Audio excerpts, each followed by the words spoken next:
வணக்கம் சொந்தங்களே, ஃப்ரெண்ட்ஸ் எல்லோரும் எப்படி இருக்கீங்க? நைட் இப்போ இங்கே 12:30 ஆயிடுச்சு. என்ன 12:30 மணிக்கு இவன் வீடியோ எடுக்கிறான் அப்படின்னு நீங்கள் யோசிப்பீங்க.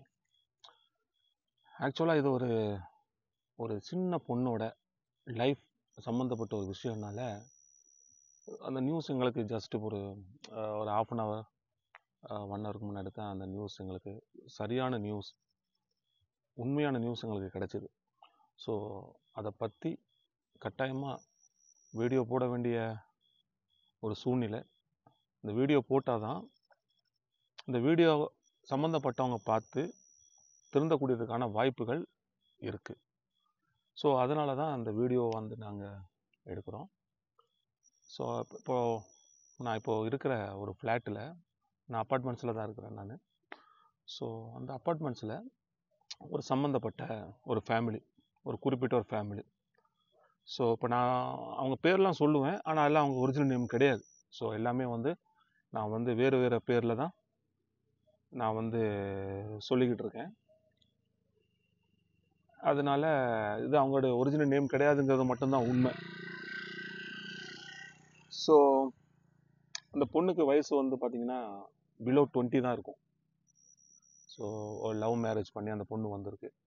1.5 இயர்ஸ்க்கு முன்னாடி லவ் பண்ணியிருக்காங்க, எங்கேயோ லவ் பண்ணி அப்படி இப்படின்னு. So they got married. After they got child, ஒரு கேர்ள் பேபி இருக்காங்க. ஸோ மேரேஜ் ஆச்சுன்னா எனக்கு சரியாக தெரில. அது தே காட் மேரிடா, மேரேஜ் லீகலாக அவங்க பண்ணாங்களான்னு எங்களுக்கு தெரில. But they are telling they are legally மேரிடுன்னு. ஸோ இப்படியா போயிட்டு இருக்கும்போது அந்த வீட்டில் சம்மந்தப்பட்ட பெரியவங்க எங்கள் கூட அடிக்கடி பேசுவாங்க. பேசி அந்த பொண்ணை பற்றி ரொம்ப குறை சொல்லுவாங்க. அவங்க வீட்டில் அவங்க சரியில்லை, இவங்க சரியில்லை, அப்படி இப்படி எங்களை டார்ச்சர் பண்ணுறாங்க, அந்த பொண்ணு எங்களை டார்ச்சர் பண்ணுது அப்படின்னு எங்ககிட்ட நிறைய, எங்கிட்டையும் ஒய்ஃப்கிட்டையும் ஸோ தே வாண்டட்லி எங்ககிட்ட சொல்லுவாங்க, பேசுவாங்க. நாங்கள் கேட்டுக்கிட்டு பட் நாங்கள் யாரையுமே நாங்கள் ஜட்ஜ் பண்ணலை. இது இப்படி தான், இவங்க இப்படி தான் இருப்பாங்க, இவங்க அப்படி தான் இருப்பாங்க, இந்த பொண்ணு இப்படி பண்ணியிருக்குமா அப்படிலாம் நாங்கள் ஜட்ஜ் பண்ணலை. பிகாஸ் அது எங்களுக்கு தேவையில்லாத ஒரு விஷயம். நாங்கள் கேட்டுக்குவோம், சொல்கிறதெல்லாம் கேட்டுக்குவோம். அப்படி இருக்கும்போது அந்த பொண்ணு, சம்மந்தப்பட்ட பொண்ணும் எங்கள் கூட பழக ஆரம்பிச்சிச்சு. பழக ஆரம்பித்த பிறகு அந்த வீட்டில் சம்மந்தப்பட்ட பெரியவங்க அந்த பொண்ணை இன்னும் கேவலமாகவும் அசிங்கமாகவும் எங்ககிட்ட பேச ஆரம்பித்தாங்க. ஏன்னா அந்த அவங்க கூட இருக்கிற அந்த பொண்ணோட நாங்கள் பழகிறதான அந்த ஃபுல் அந்த அந்த என்ன சொல்லுவாங்க, அந்த ஃபெல்லோஷிப்போ, ஃப்ரெண்ட்ஷிப்போ, ரிலேஷன்ஷிப்போ எதையோ அதை கட் பண்ணணும் அப்படிங்கிறதுக்காக அது பண்ணாங்க. ஸோ நாங்களும் தேவையில்லாமல் யாரோடைய எந்த பிரச்சனைக்கும் போக விரும்புகிறது கிடையாது. தேவையில்லாமல் எந்த பிரச்சனையும் நாங்கள் போக விரும்புகிறது கிடையாது. ஸோ அவங்க சொன்னதோட அந்த பொண்ணோட நாங்களும் பெருசாக பேசுகிறதும் இல்லை, பார்த்தா சிரிக்கிறதோடு அப்படியே போயிடுவோம். ஸோ அந்த பொண்ணுக்கு பார்த்திங்கன்னா இதெல்லாம் ஒரு ஹர்ட் ஆகிருக்கு. ஐயோ, நல்லா பேசிக்கிட்டு இருந்தவங்க, எங்கள் பொண்ணை விட அந்த பொண்ணு வயசு கம்மி. ஸோ நாங்கள் பேசலைன்னு சொன்னோன்னா அந்த பிள்ளைக்கு ரொம்ப ஹர்ட் ஆகிருக்கு. அந்த பிள்ளைக்கும் சப்போர்ட் பண்ணுறதுக்கு யாரும் கிடையாது அந்த அப்பார்ட்மெண்ட்டில்.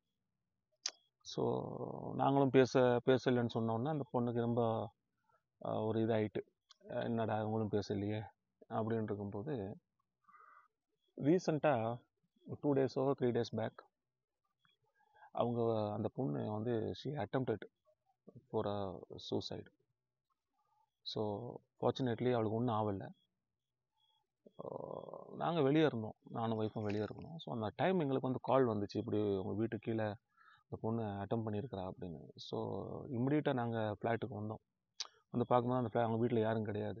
தென் ஐ காட் மெசேஜ் தட் தேர் இன் ஒரு பர்டிகுலர் ஹாஸ்பிட்டலில் இருக்கிறாங்கன்னு. ஸோ அந்த ஹாஸ்பிட்டலில் போகும்போது அந்த ஹாஸ்பிட்டல் இல்லை, they are gone, they came back home. So நாங்கள் அதை விட்டுட்டோம், அன்றைக்கி அதை விட்டுட்டு இருக்கும்போது அந்த சம்மந்தப்பட்ட அந்த வீட்டில் உள்ள லேடி, அவங்களுக்கு நாங்கள் இப்போ வச்ச பேர் மரகதம். இந்த மரகதம்மா என்ன பண்ணுறாங்க, என் ஒய்ஃபை கூப்பிட்டு அந்த பொண்ணை பற்றி தேவையில்லாதவங்கன்னா சொல்கிறாங்க. ஃபைனலாக எங்கிட்டையும் வந்துட்டாங்க. ஒரு வார்த்தை, ஒரு லேடிஸை வீட்டில் உள்ள ரேடியோ யாரோ நம்மளுக்கு பிடிக்காதவங்களை கூட நம்ம சொல்லக்கூடாத ஒரு வார்த்தை, அந்த வார்த்தையை வந்து அவங்க யூஸ் பண்ணாங்க. அப்போ தான் எங்களுக்கு அலர்ட் ஆச்சு. நான் என் ஒய்ஃப் கிட்ட சொன்னேன், ஒரு சின்ன பொண்ணு, அவங்க பொண்ணு மாதிரி இருக்கிற பொண்ணு, மருமக, அவளை பற்றி இப்படி கேவலமாக பேசும்போது நம்ம அதை கேட்டுகிட்டு இருக்க முடியாது அப்படின்ட்டு இன்னைக்கு ஈவினிங் ஒரு 6:30 7 அவங்கள கூப்பிட்டு வி கேவ் அ வார்னிங். இந்த மாதிரிலாம் பேசிக்கிட்டு எங்கிட்ட வராதிங்க, நாங்கள் ஏதாவது லீகல் ஆக்ஷன் எடுப்போம் அப்படின்னு. முடிஞ்சிருச்சு. இப்போது கொஞ்ச நாள் அந்த பொண்ணோட நாங்கள் ஒரு 2 வீக்ஸாக பெருசாக எந்த இன்டர்ஃபியரன்ஸும் கிடையாது. ஸோ அவள் பாட்டுக்கு இருப்பான், நாங்கள் எங்கள் பாட்டுக்கு வரும். பார்த்தா ஜஸ்ட்டு ஒரு ஸ்மால், ஒரு டைனி ஸ்மைல் கொடுத்துட்டு போயிடுவோம், அவ்வளோதான். ஸோ இப்படி அந்த பொண்ணு இன்றைக்கி வந்து எங்கள் கூட பேசினான். Now she is going for a work. அவர் அந்த இடத்துக்கு போயிருக்கும்போது she is telling everything, bringing out everything. இப்படி பண்ணுறாங்க, என் நகையெல்லாம் போச்சு. பட் அவங்க வீட்டில் உள்ள பெரியவங்க எங்கிட்ட என்ன சொன்னாங்கன்னா, அந்த பொண்ணுக்கு நம்ம சித்ரான்னு பேர் வச்சிருவோம். ஓகே, அந்த சித்ரா எங்கிட்ட சொன்னது வந்து ஒரு ஒரு 20 பவுன் போல் எல்லாம் இதாயிருச்சு, எல்லாம் காலி பண்ணிட்டாங்க, கொடுத்துட்டாங்க அப்படின்னு. பட் அந்த வீட்டில் உள்ள மரகதம்மாள் அவங்கெல்லாம் என்ன சொன்னாங்கன்னா, நாங்கள் வந்து 4 பவுன் தான் எடுத்தோம், 5 பவுன் தான் எடுத்தோம் வச்சோம், அதனால் அவங்க வீட்டிலேருந்து வந்து ஃபைட் பண்ணுறாங்க அப்படி இப்படின்னு. ஸோ இன்டீரியரில் அவங்க ஃபேமிலிக்குள்ளே பார்த்தீங்கன்னா, அவங்க ஃபேமிலிக்குள்ளே என்ன நடக்குங்கிறத வந்து நம்ம பார்க்கணுன்னு அவசியமே கிடையாது. இந்த நியூஸ் 2 சைட்லேருந்து எங்களுக்கு வந்தனால I'm just bringing out to the பப்ளிக்கு இதை நான் கொண்டு வந்து I want to get some opinion. இப்போ என்னை விட படித்தவங்க, என்னை விட எக்ஸ்பீரியன்ஸ்டு பீப்புள், எக்ஸ்பீரியன்ஸ்டு என்ன சொன்னால் சப்ஸ்கிரைபர்ஸ்லாம் இருப்பீங்க. So I just want to get something from you all. என்னென்னா, இந்த பொண்ணை எப்படி சொல்கிறது, அது வந்து ஒரு வித்தியாசமான ஒரு டார்ச்சர் பண்ணிக்கிட்டு இருக்காங்க. ஸோ அவள் எங்களை பார்த்தோன்னு அழுதுட்டா, ஒவ்வொன்று அழுதுட்டா. அந்த பிள்ளைக்கு எங்களை பார்த்து அழுகணும்னு அவசியமே கிடையாது. ஸோ அந்த பொண்ணு பெருசாக படிக்காதனால இவங்க டார்ச்சர் பண்ணுறாங்களா, இல்லை வேறு ஏதாவது ரிலிஜன் வைஸ் வச்சு அவங்க டார்ச்சர் பண்ணுறாங்களா, காஸ்ட் வைஸ் வச்சு டார்ச்சர் பண்ணுறாங்களாங்கிறது இன்டீரியர் சத்தியமாக எனக்கு தெரியாது. அடுத்தது எனக்கு தெரிஞ்சுக்கணும்னு அவசியமும் கிடையாது. ஸோ இந்த பொண்ணு அழுததை பார்த்தோன்னே எங்களுக்கு சரி நான் கொஞ்சம் விசாரிப்போம் அப்படின்னு விசாரித்தா, ஃபால்ட் எல்லாமே அவங்க வீட்டில் பெரியவங்க மேலே தான் இருக்குது. அதாவது அந்த மரகதம்மாள் என் சைடு, மரகதம்மாள் என் கோ, அவங்க மேலே தான் ஃபுல்லு இது இருக்குது. ஸோ இப்போ அந்த பொண்ணுக்கு நம்ம வந்து ஏதாவது ஹெல்ப் பண்ணணும் இன் சென்ஸ் எப்படி பண்ணலாம்? இப்போது நம்ம வீட்டு பொண்ணுகள் நம்ம படிச்சிருந்தால் மட்டும்தான் அவங்களால வந்து தே கேன் ஸ்டாண்ட், அவங்களால வந்து என்ன சொல்லுவாங்க, அவங்க சொந்த காலில் வந்து they are able to do something. இல்லைன்னா முடியாது. யாரையாவது அவங்க சார்ந்து தான் இருக்கணும், யாரையாவது டிபெண்ட் ஆகியிருந்தால் தான் they can go with the life. இல்லைன்னா இப்படி தான் டார்ச்சர் இதுன்னு. ஸோ நான் என்ன சொல்ல வரேன்னா, இந்த இதில் டாப்பிக்கில் ஒரு சின்ன இது, நம்ம வீட்டு பெண்களை வந்து கட்டாயமாக நம்ம படிக்க வைக்கணும். நம்ம பொண்ணுங்களாக இருந்தாலும் சரி, நம்ம கூட பிறந்தவங்களாக இருந்தாலும் சரி. நம்ம மேரேஜ் பண்ணும்போது நம்ம ஒய்ஃப் படிக்காமல் இருந்திருக்கலாம் சப்போஸ், அதுக்கு பிறகு அவங்கள படிக்க வைக்கலாம்.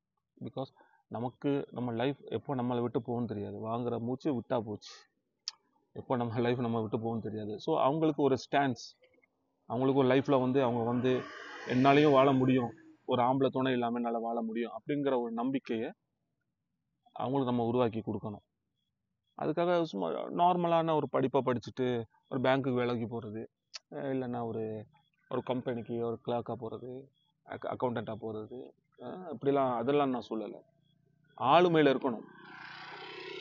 பெண்கள் வந்து ஆளுமையில் இருக்கணும். ஒரு ஐஏஎஸ், ஐபிஎஸ் இப்படி படித்து ஒரு டிஸ்ட்ரிக்ட் லெவலில், ஒரு ஸ்டேட் லெவலில், இந்த ஏரியா லெவலில் வந்து அவங்க ஒரு ஆளுமையில் இருந்தால் மட்டும்தான் அவங்களுக்கு பின்னால் கவர்மெண்ட் நிற்கும், அவங்களுக்கு பின்னால் ஒரு பெரிய க்ரௌடு இருக்கும். ஸோ பெண்கள், இங்கே நம்ம வீட்டில் இருக்கிற பெண்களை நம்ம படிக்க வைக்க வேண்டிய வந்து ரொம்ப கட்டாயம். இன் ஃப்யூச்சர் இந்த மாதிரி காரியங்கள் வந்து நடக்கக்கூடாது. இந்த டவுரி பிரச்சனை இது வித்தியாசமாக நடக்குது. நான் சொல்கிற அந்த வீடு வந்து ஒரு வித்தியாசமான ஒரு சூழ்நிலையில் போய்கிட்டு இருக்கு. யாரும் நல்லவங்க யார் கெட்டவங்கன்னு எங்களுக்கு ஐடென்டிஃபை பண்ண முடியாமல் இருந்துச்சு. பட் இன்றைக்கி கொஞ்சம் அதுக்கான ஒரு கிளியர் விஷன் டெஃபினட்டாக எங்களுக்கு கிடைச்சிருக்குன்னு தான் சொல்லணும். ஸோ எப்போவுமே பார்த்தீங்கன்னா, ஆஸ் அ கிறிஸ்டியன் எனக்கு பைபிள் மட்டும் தான் தெரியும். So I want to quote from the Bible. Bible ஒரு வசனம் இருக்குது, திருமணமான பிறகு, கல்யாணமான after the wedding, after the marriage, husband and wife have to live separately. பைபிளில் தெளிவாக இருக்குது. அது வந்து ஆண்டவர் சொன்னது வந்து வேறொரு விஷயத்துக்காக, லார்ட் சொன்ன ஜீசஸ் சொன்னது வேறொரு விஷயத்துக்காக. ஸோ அதை நம்ம வேறு மாதிரி திரித்து வேறு மாதிரி எடுத்துக்கக்கூடாது. ஓகே, ஸோ அது ஒரு பெரிய சப்ஜெக்ட், அதை பற்றி நான் பேசலை. ஸோ ஆஸ் இந்த பைபிளில் வந்து என்ன சொல்லியிருக்குங்கிறத வந்து நான் உங்களுக்கு சொல்கிறேன்.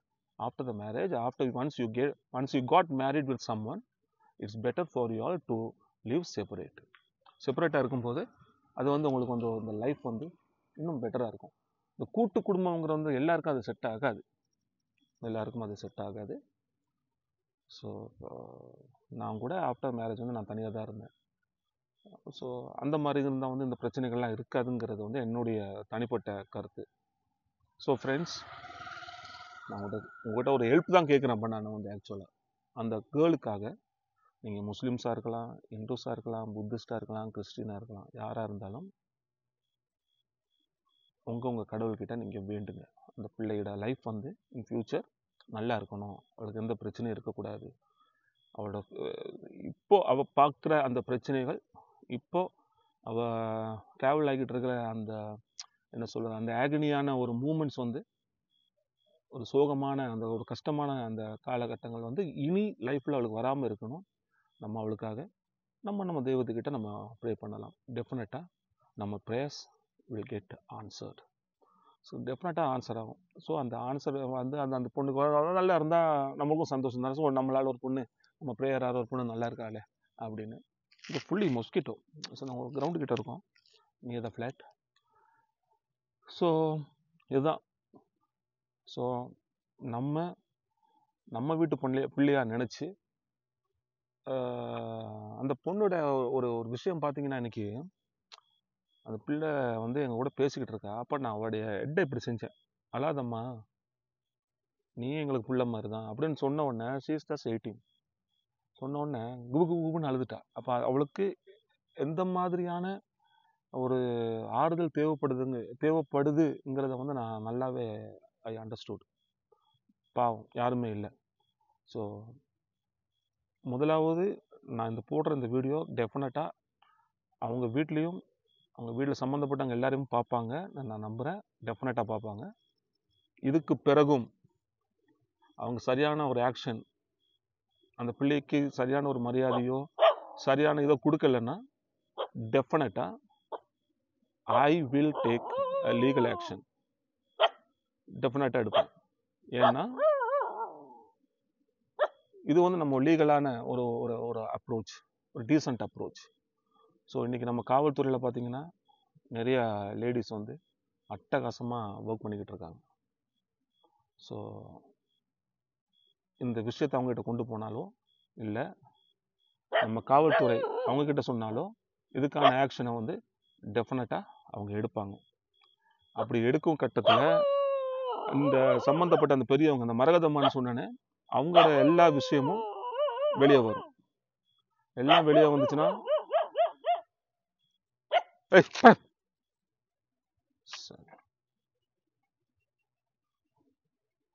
அப்படி வெளியே வந்துச்சுன்னா அவங்க இதுக்கு முன்னாடி இன்டீரியர் அவங்களுக்கு என்னென்ன ப்ராப்ளம் இருக்குது, என்னென்ன பண்ணியிருக்காங்கங்கிறது எல்லாமே எவ்ரிதிங் வில் கம் அவுட். அப்போ அவங்களுக்கு தான் அது பிரச்சனை.